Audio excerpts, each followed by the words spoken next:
Doctor Vargas, ¿cómo está? Buenas tardes, bienvenido. Pamela, ¿cómo estás? Muy buenas tardes. Como siempre, un placer estar con ustedes. Gracias por atendernos. Un placer. La situación de Marta Huatay, dada la condición de esta mujer en la cúpula original de Sendero Luminoso, ¿no? Con Abimael Guzmán, con Eleni Iparraguirre, la policía debiera, incluso, pues entiendo que ya está viajando un equipo allá para verificar esto de su muerte. ¿Pudiera eventualmente pedir una exhumación del cadáver para verificar que efectivamente se trata de ella? La situación es bastante difícil, Pamela, porque estamos hablando de una persona, suponiendo que sea Marta Huatay, que habría sido cremada. Entonces la situación se complica un poco para corroborar si en efecto estamos hablando de la misma persona. Correcto. Pero antes de entrar a esa parte específica, algunas reflexiones. Primero, hay que hacer una línea de tiempo sobre Marta Huatay.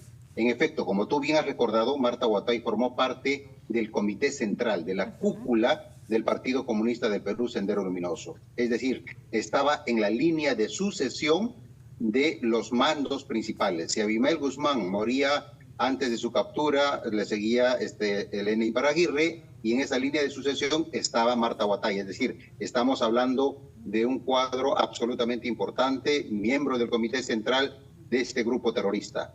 Tan importante en la estructura terrorista era Marta Huatay que ella era la que transmitía las órdenes, las directivas para los atentados terroristas. Es decir, Abimael Guzmán decidía respecto a las acciones, a las ejecuciones y a los actos terroristas, por ejemplo, el de Tarata, y quien transmitía esa orden, esa decisión del grupo terrorista era precisamente Marta Huatay a los pelotones o los grupos operativos. Entonces estamos hablando de una señora, de una mujer manchada con sangre de peruanos durante toda la década de los 80 y de los 90.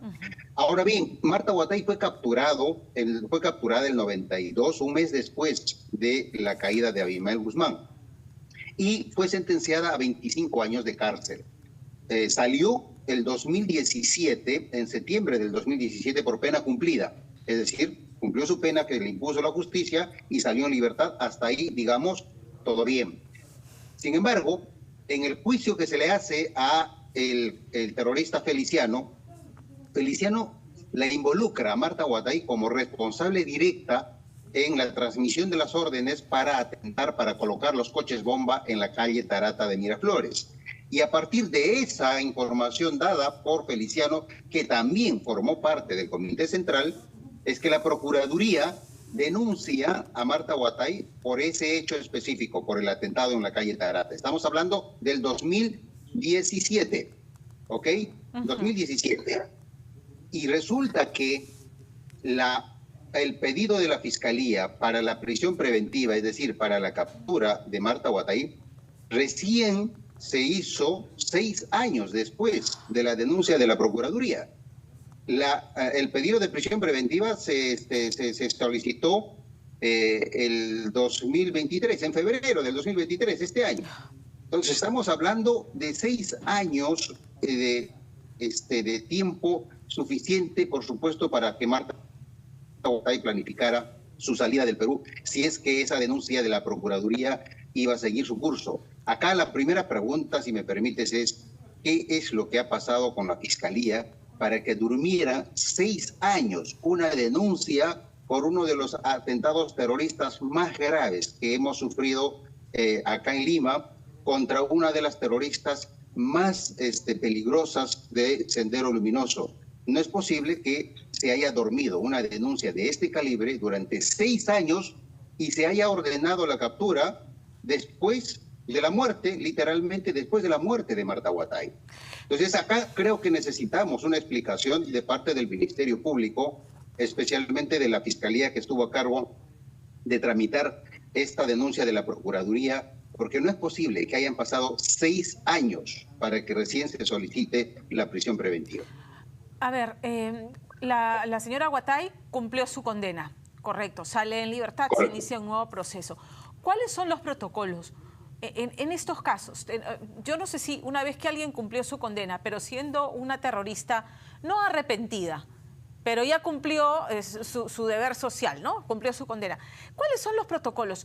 ¿Hay ciertas alertas para estos personajes si es que intentan salir del país, que se levante alguna alerta, hacer algún tipo de trabajo de inteligencia, de seguimiento posterior, sabiendo de su peligrosidad? No sé si es legal o no, y por eso se lo pregunto. Y por supuesto, todas las alertas se levantan, todas las banderas rojas se levantan con esta demora de 6 años, porque esto quiere decir que esta señora tendría que haber continuado presa. Lamentablemente no hay ningún protocolo para que las fuerzas del orden, la policía antiterrorista o los servicios de inteligencia hagan un seguimiento contra una persona del perfil de Marta Guatay que sale en libertad por pena cumplida.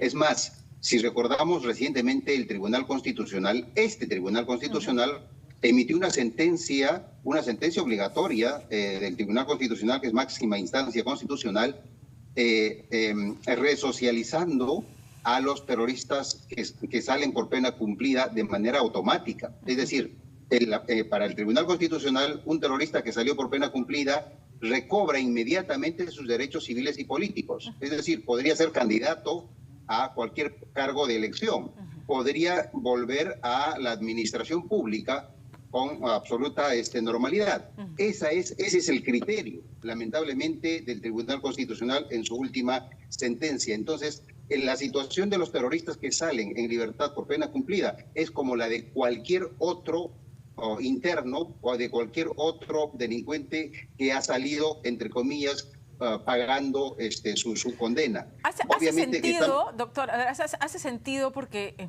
o sea, respetuosos de las libertades de todo ser humano, me hace sentido. Sin embargo, nuevamente, volver al detalle de que son terroristas que no se arrepienten de lo que han hecho y que son delitos de lesa humanidad gravísimos.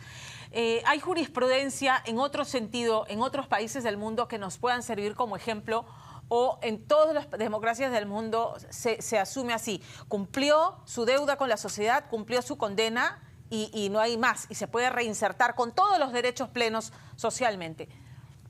No, en absoluto, en absoluto. A ver, hablemos de las democracias más consolidadas en Europa.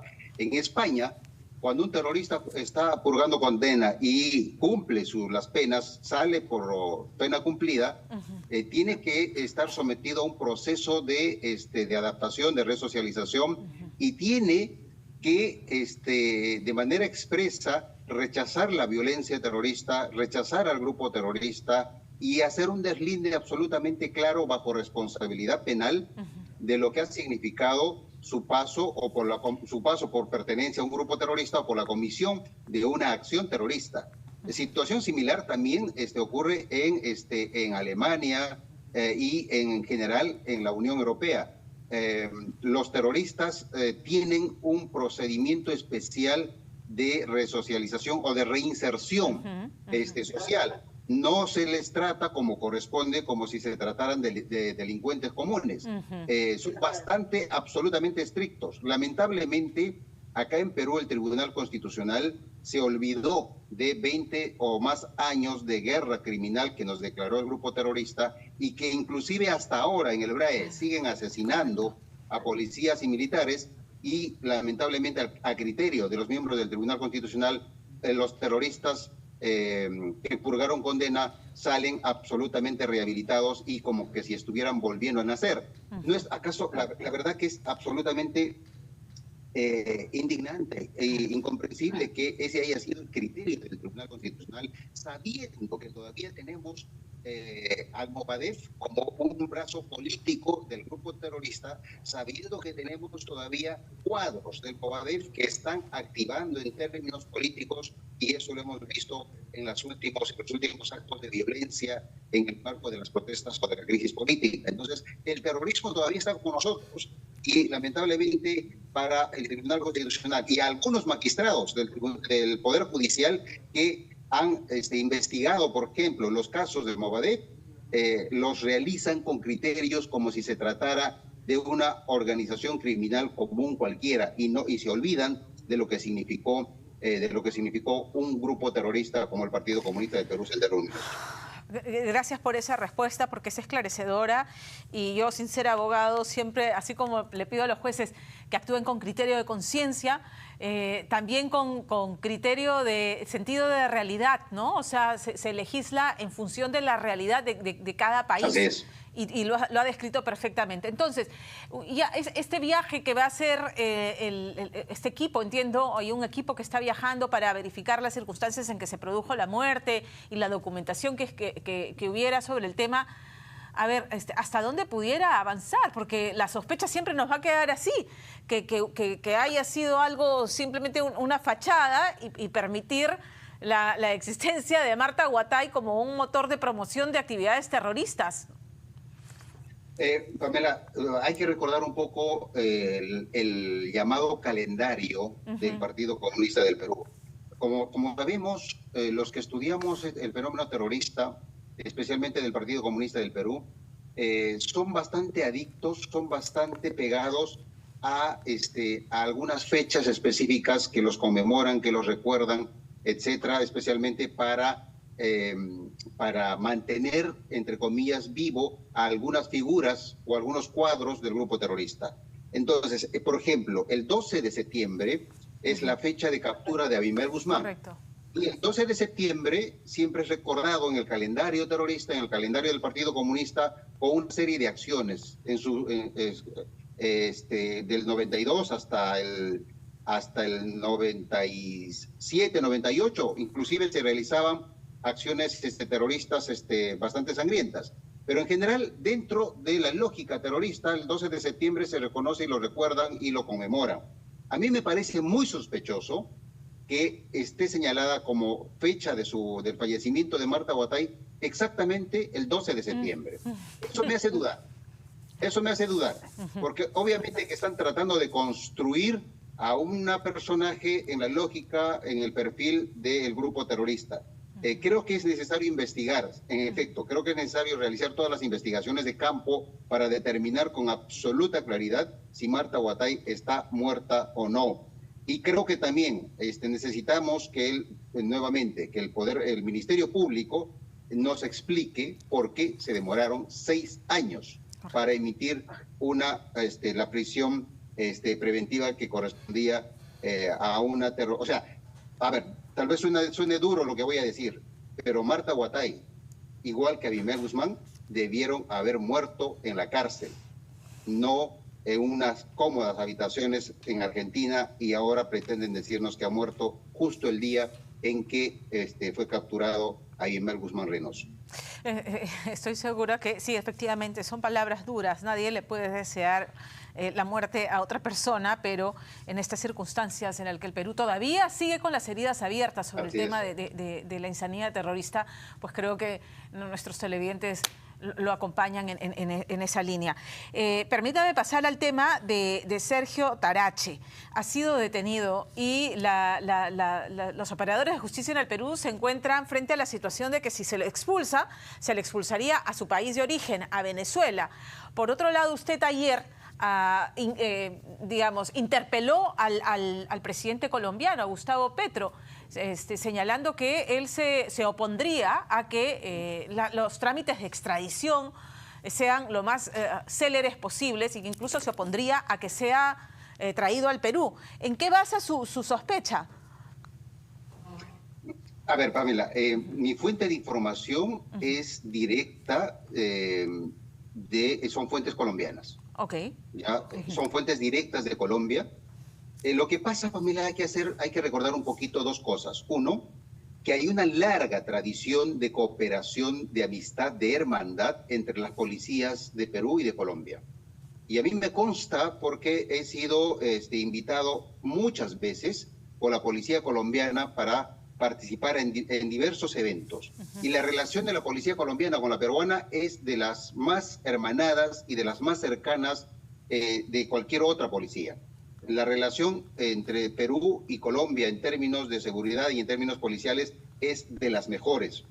Y en ese marco, cuando delincuentes colombianos trataban de huir y se escondían en Perú, había, digamos, el propósito de la policía de capturarlos y en efecto así se hizo. Recordemos que hace poco, el año pasado, pues me parece que fue capturado acá en Perú un narcotraficante, un delincuente conocido como Don Leo, Jacinto Nicolás Fuentes.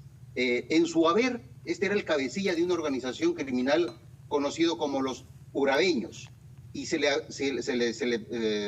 perseguía por la muerte, por el asesinato de 800 personas. Que tenía vínculos con las FARC. Se le detuvo en Lima y se le expulsó inmediatamente. Y varios delincuentes peruanos que huían a Colombia también fueron expulsados. Entonces, había una relación bastante cercana y el modus operandi era: lo expulsamos como parte de una decisión administrativa migratoria. Claro. Entonces, cuando detuvieron a este personaje, a este asesino, lo que se activó es el protocolo de la expulsión inmediata. Claro. Pero lamentablemente recibieron la orden de que se analizara la expulsión y que más bien se evaluara la posibilidad de que esa expulsión no sea hacia Perú, sino hacia Venezuela. O en todo caso, esperar el tiempo hasta el próximo martes y esperar a que el Perú plantee la extradición. Obviamente que claramente, aquí hay una intromisión política del gobierno del presidente Petro para que esto se convierta en un tema diplomático por las circunstancias en las que estamos en este momento, digamos, en una relación bastante difícil a nivel de los gobiernos. Nos recordemos que Petro no reconoce a la presidenta Dina Boluarte. Considera él que se ha dado un golpe de Estado contra Pedro Castillo y acá no habría, entre comillas, garantías para un debido proceso contra este feminicida. Entonces, se está contaminando este caso, que es absolutamente claro, de un feminicidio de lo más brutal, de lo más duro, con problemas políticos y diplomáticos. Y aquí el único responsable, y lo digo con absoluta claridad, de acuerdo a las fuentes que he conversado sobre este tema, es el presidente Petro. Ojalá me desmientan y en los próximos días sea expulsado. Ojalá que sea así. Pero la verdad que ya es bastante sospechoso que después de los 3 días de su detención siga un debate absurdo de que si se le expulsa a Perú o a Venezuela. Por favor, este sujeto asesinó, incineró, quemó viva a una mujer en el Perú. Tiene que ser traído acá para que se le sentencie, respetándose de acuerdo del debido proceso. Pero lo que le corresponde es la cadena perpetua y eso es lo que tenemos que buscar. A ver, usted nos ha dicho que la policía colombiana había evaluado la expulsión inmediata, pero esta decisión no pasa por la policía, sino por los órganos judiciales colombianos, entiendo. No. Es la policía la que directamente puede decidir: lo expulsamos, eso en primer lugar. Entonces, no. Y en segundo lugar, la expulsión, siendo él venezolano, ¿es posible que sea al Perú porque lo está requiriendo judicialmente y hay una prisión preventiva porque se avanzó muy rápido en eso? Bueno, no tanto. En realidad no tanto, porque ahí también hubo una demora, porque pasaron 5 días, hay que recordar eso y me corrijo yo, pasaron 5 días hasta que se decretó la orden de captura y todo este tema. Ahí hubo lentitud, pero como fuera, si el Perú lo requiere y hay una orden de prisión preventiva en su contra, ¿es posible que la expulsión sea hacia Perú y no hacia su país de origen? Sin duda que eso es lo que corresponde, Pamela. En la medida que hay una orden de detención internacional, además, es que se le ha detenido a este personaje. O sea, se le ha detenido porque hay una orden de detención del Interpol. Y como comentaba, lo que corresponde acá es simplemente una decisión administrativa, migratoria. No tendría que haber involucrado a decisiones políticas o de otros niveles de gobierno. Tratándose de un delincuente común, de un feminicida, en realidad la decisión administrativa y policial era simplemente devolverlo al último país de donde salió, es decir, de Perú. Y eso es, digamos, el protocolo que se ha seguido en innumerables casos que te he comentado entre las dos policías, la colombiana y la peruana. Entonces, en este caso en específico, está empezando a contaminarse con intervenciones políticas de parte del gobierno colombiano que van a dificultar la expulsión de este personaje hacia el Perú. Nuevamente, ojalá me desmientan, ojalá me equivoque, porque necesitamos que este personaje pague sus cuentas en la justicia peruana y no se pretenda, bajo argumentos ideológicos de desconocer al gobierno del Perú, no se pretenda buscar la impunidad contra un asesino, contra un feminicida que se atrevió a asesinar en una plaza pública a una mujer peruana. Ojalá que así sea, ojalá que se equivoque, eso es lo que quisiéramos todos. Una pésima señal sería para el gobierno de Gustavo Petro, porque Colombia no es ajeno, las mujeres colombianas no son ajenas a esta situación de sistemática agresión y violencia normalizada que viven las mujeres en el Perú. Colombia también tiene lo suyo respecto a la situación de vulnerabilidad de las mujeres. Así que creo que daría una pésima imagen ya a nivel interno para su país, y no sé si en sus cálculos políticos está este factor a tomar en cuenta. Ojalá que Tarache sea traído lo más pronto posible. Muchísimas gracias, doctor Vargas, si por me habernos permites, atendido esta tarde. Segundo. Por supuesto, sí. Un solo segundo. Creo que sería absolutamente importante que el movimiento feminista en el Perú, que la sociedad civil, que siempre levanta las banderas de defensa de los derechos de la mujer, necesitamos hacer fuerza, necesitamos hacer presión para que el gobierno colombiano de una bendita buena vez expulse a este personaje hacia Perú. No podemos estar simplemente expectando de este lío que empieza a convertirse en un problema político y diplomático. No, que de una vez se expulse al Perú, y necesitamos el pronunciamiento, necesitamos escuchar las voces de toda la sociedad civil que tiene como principal agenda la defensa de los derechos de la mujer. Gracias, Pamela. A usted, muchísimas gracias. Sería increíble, antes de terminar, sería increíble que un delincuente como Sergio Tarache, un feminicida grabado en flagrancia, se convierta en el foco de un conflicto diplomático entre dos países. Francamente sería un escándalo. Esperemos que no sea así. Le agradezco, doctor Vargas, por habernos atendido.